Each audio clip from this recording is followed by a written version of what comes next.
My name is Lori Schneider, and I'm a mountain climber, but I'm also a person who lives with multiple sclerosis.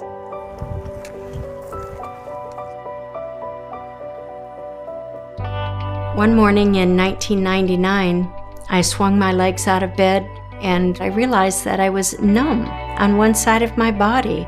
It was as if someone would have drawn a line down and one side of my body was numb and the other wasn't. And I was afraid and I called the doctor and they brought me in for testing.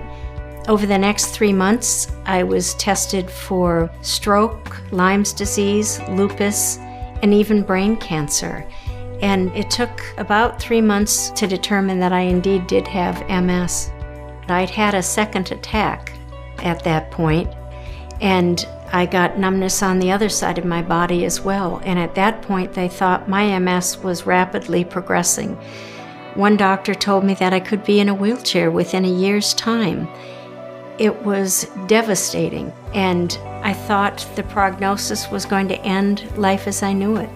I secretly had been continuing my training to climb Mount Aconcagua later that year, and I didn't tell anybody because I was afraid that now that I was given that label of MS, people would say I couldn't do it. But I felt like I had one shot left at a physical life before this disease took everything from me. So I continued to train and I climbed Mount Aconcagua, and I remember standing on the top of that mountain almost a year to the day that I woke up numb.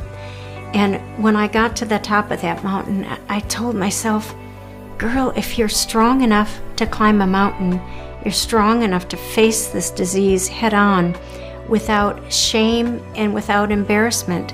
And it's time to start living your life again.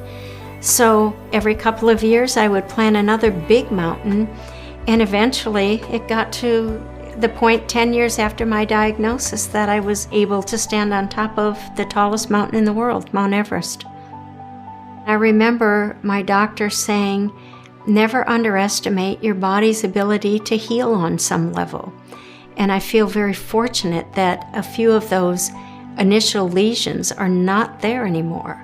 Most of them are still there. It's still MS, but they're not active, and they have not been active for a long time.